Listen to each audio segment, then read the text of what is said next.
అందరికీ నమస్కారం. గత ఎపిసోడ్లో శ్రీ ఎంవిఎల్ నరసింహారావు గారు ట్యాక్స్ అడ్వకేట్ ఇదం బ్రాహ్మం స్టూడియోకి విచ్చేసి మనకి జిఎస్టీ యాక్ట్ గురించి వివరించారు. ఈరోజు వారు విచ్చేసి మనకి సిజిఎస్టీ యాక్ట్ ఎడ్యుడికేషన్ సెక్షన్ 73, 74 గురించి వివరిస్తారు. స్వాగతం అండి నరసింహారావు గారు. వివరించండి. ఇది ఎడ్యుకేషన్ అనేది సిజిఎస్టీ యాక్ట్లో ఒక అసెస్మెంట్కి జరిగేది, ఆడిట్కి జరిగేది ఉంటుంది. ఎడ్యుకేషన్ అనేది ఇది చాలా ఎంటర్‌ప్రెన్యూర్స్కి చాలా ముఖ్యమైనది. దీని మీద ఎట్లా మనము సెక్షన్ మీరు చెప్పినట్టుగా సెక్షన్ 73 కానీ 74 మీద ఆర్డర్స్ ఇచ్చినప్పుడు దానికి ఎట్లా మనము రిప్లైలు ఇవ్వాలి, దాని మీద మనం అవగాహన ఎలా తెలుసుకోవాలి, దీని మీద మనం ఈరోజు ఒక 10 నుంచి 15 నిమిషాల వరకు మనం వివరణగా చెప్పుకుందాం. ఈ సిజిఎస్టీ యాక్ట్లోని ఒక డిమాండ్ అండ్ రికవరీస్ అనే ఒక చాప్టర్లో ఈ సెక్షన్ 73, 74 అనేది ఉంటుంది. సెక్షన్ 73 వచ్చేసరికి ఎప్పుడు వస్తుందంటే, ఒక ఎడ్యుకేషన్ ఆఫీసరు ఒక అసెస్మెంట్ చేసినప్పుడు కానీ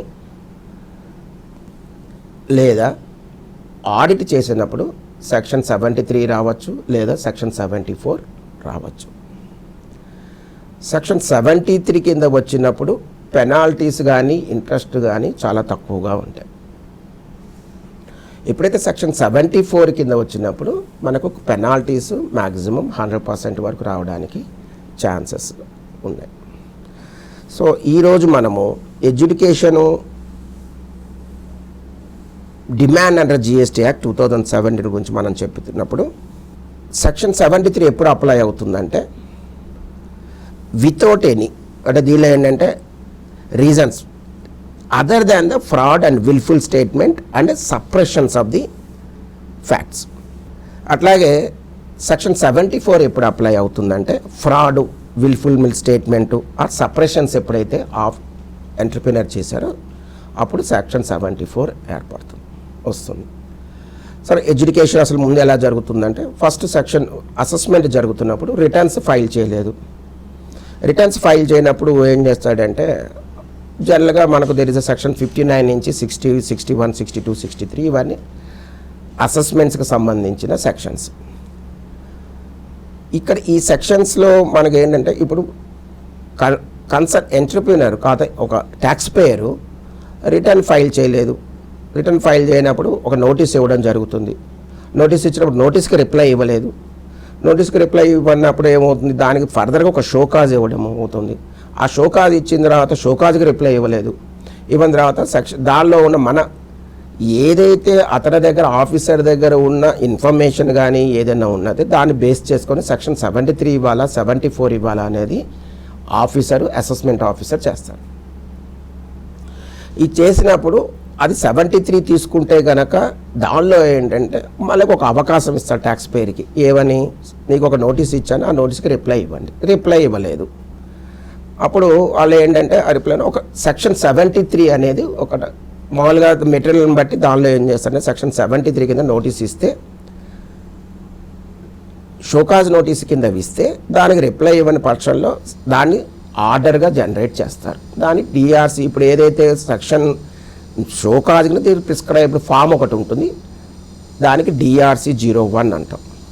ఆ డిఆర్సి 01 తర్వాత స్పెసిఫైడ్ టైం, ఒక టైం లోపల అతను కనుక ప్రిస్క్రైబ్ టైంలో రిప్లై ఇవ్వకపోతే కనుక డిఆర్సి 07 ఇచ్చినప్పుడు దాని మీద డిమాండ్ జనరేట్ అవుతుంది.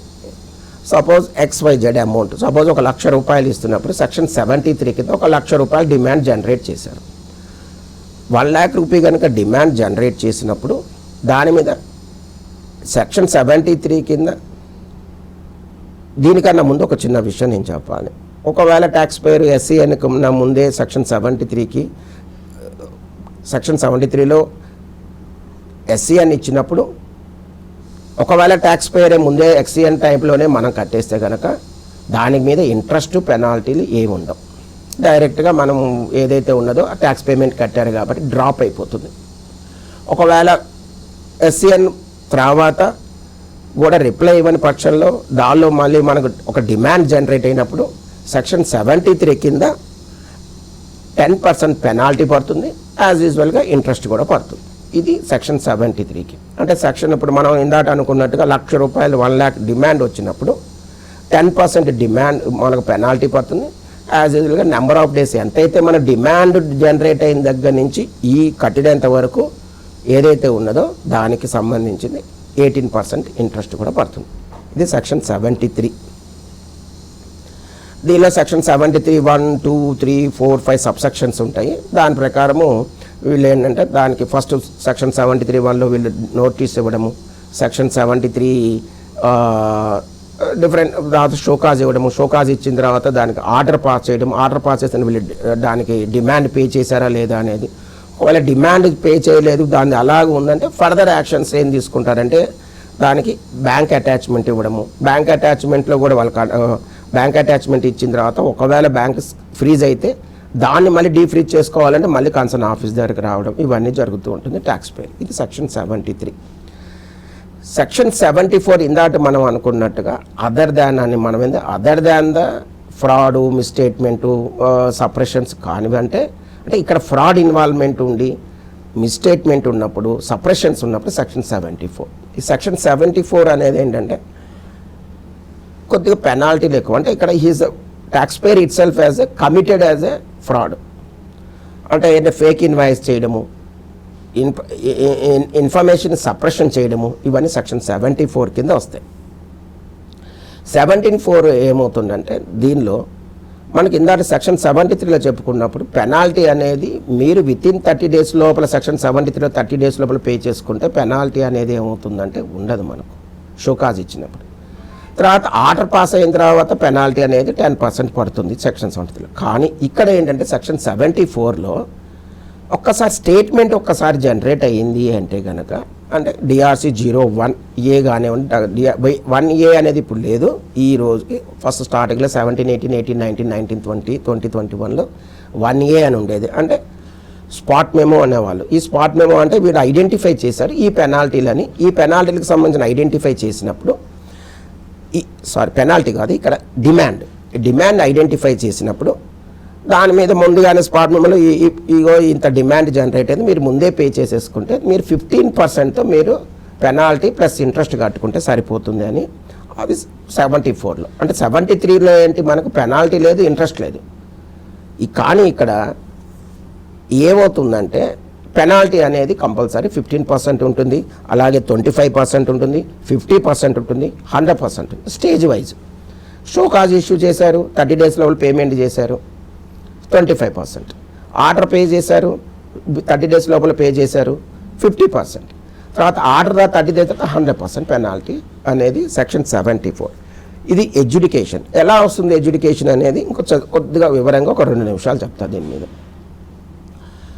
సెక్షన్ 65 కింద ఆడిట్ నోటీస్ ఇచ్చారు. ఎవరు ఇస్తారు? ఆడిట్ ఆఫీసర్ ఇస్తారు. ఆడిట్ ఆఫీసర్ దానికి కన్సర్న్ ఎడ్యుకేషన్ ఆఫీసర్ ఏం చేస్తారంటే ఆడిట్ ఆఫీసర్ చేసిన తర్వాత వాళ్ళొక షోకాజు చేసిన తర్వాత ఆ షోకాజ్కి సంబంధించిన ఆడిట్కి రిలేటెడ్గా పారాస్ ఇంత డిమాండ్ జనరేట్ అయిన ఎడ్యుకేషన్ ఆఫీసర్ అంటే జ్యుడిషియల్ ఆఫీసర్ ఆ ఏరియా ఆఫీసర్ ఎవరైతే ఉన్నారో ఆ ఫైల్ కన్సర్న్ జ్యుడిషియల్ ఆఫీసర్కి వెళ్ళి అతను ఏం చేస్తారంటే he's calling for tax payer again వచ్చేసిన తర్వాత మీరు ఇది ఇలాంటి ఆడిట్ జరిగింది, ఈ ఆడిట్ జరిగినప్పుడు ఇంత డిమాండ్ జనరేట్ అయింది సెక్షన్ 70 or 74 కింద మీరు దీని కింద మీరు ట్యాక్స్ కట్టాలి, దీని వివరంగా మీరు మళ్ళీ ఒకసారి రిప్లై ఇవ్వండి అని చెప్పిన తర్వాత వాళ్ళు ఏం చేస్తారంటే ఒక షోకాజ్ ఇస్తారు మనకు. ఎవరు? Education officer. ఎడ్యుకేషన్ ఆఫీసర్ అంటే ఏంటంటే he's do all the records to verify the records. ఈ రికార్డ్స్ వెరిఫై చేసి మన బుక్స్ ఆఫ్ అకౌంట్స్కి సంబంధించిన రికార్డ్స్ అన్ని ఆడిట్ ఆఫీసర్ చేసిన తర్వాత కూడా ఇంకొక అవకాశం ఎడ్యుకేషన్ ఆఫీసర్ ఇస్తారు. ఇచ్చినప్పుడు ఎస్సీ అని ఇస్తారు. ఎస్సీ అని విత్ ఇన్ ద ప్రిస్క్రైబ్ టైంలో వాళ్ళు ఇస్తారు. అంటే ఇయర్కి వైజ్ ఉంటుంది ప్రిస్క్రైబ్ టైం. ఎట్లా ఇవ్వాలంటే సెక్షన్ 73 అంటే ఆడిట్ అయ్యే అసెస్మెంట్ అయ్యే లోపల 3 months బిఫోర్గా వీళ్ళు ఇవ్వాలి మనకు షోకాజ్ నోటీసు. అలాగే సెక్షన్ 74 కింద 6 months బిఫోర్ వీళ్ళు ఇవ్వాల్సి వస్తుంది. ఈ 3 months బిఫోర్ ఇచ్చిన తర్వాత మళ్ళీ మనకు విత్ ఇన్ ద టైం, ఈ టైం లోపల మనము అసెస్మెంట్ అది ఆడిట్ కూడా అయిపోవాలి, అంటే ఆర్డర్స్ కూడా జనరేట్ కావాలి ఆ ప్రిస్క్రైబ్ టైం ప్రకారము. అలాగే సెక్షన్ 73, 74కి సంబంధించి 73 గురించి మనం మాట్లాడుకుంటాం. 73లో ఏంటంటే మనకు మ్యాక్సిమం పెనాల్టీస్ కమ్స్ టు 100% జరుగుతుంది. ఎడ్యుకేషన్ ఆఫీసర్ దగ్గరకు వచ్చింది. ఎడ్యుకేషన్ ఆఫీసర్ ఏం చేస్తారంటే మనకు ఒక ఆపర్చునిటీ ఇస్తారు. ఆపర్చునిటీ ఇచ్చినప్పుడు మనం దానికి సంబంధించిన రిప్లైలు ఇస్తాము. అయిపోయిన తర్వాత ఎడ్యుకేషన్ ఆఫీసర్ ఏం చేస్తారంటే ఆర్డర్ పాస్ చేస్తారు. ఆర్డర్ పాస్ అవ్వగానే దాని మీద మనం ట్యాక్స్ కట్టాలా లేదనేది అది.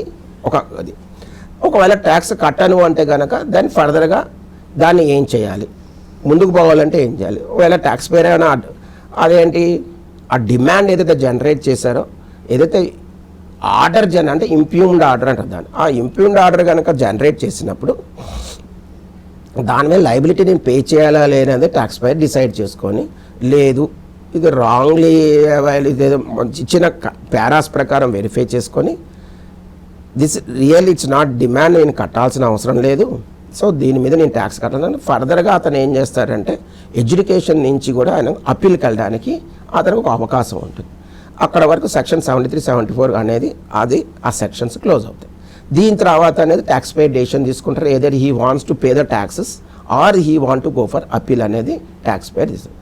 ఈరోజు మనం ఎడ్యుకేషన్ ఆఫీసర్ కింద మనం చేయాల్సిన సెక్షన్ 73, 74 కింద ఏదైతే ఆర్డర్స్ వచ్చినాయో 73 సెక్షన్ ఏంటంటే మినిమం పెనలైజ్ చేస్తారు. ఇక్కడ ఏంటంటే 74 కింద మ్యాక్సిమం పెనలైజ్ అవుతుంది. ఇంట్రెస్ట్ పెనాల్టీలు భారీగా ఉంటాయి. ఇక్కడ సెక్షన్ 73 మాత్రం తక్కువగా ఉంటాయి. ఇది ఈరోజు సెక్షన్ 73 గురించి వివరంగా చెప్పుకోవడం జరిగింది. చాలా సంతోషం అండి, థ్యాంక్ యూ ధన్యవాదాలు. Very much.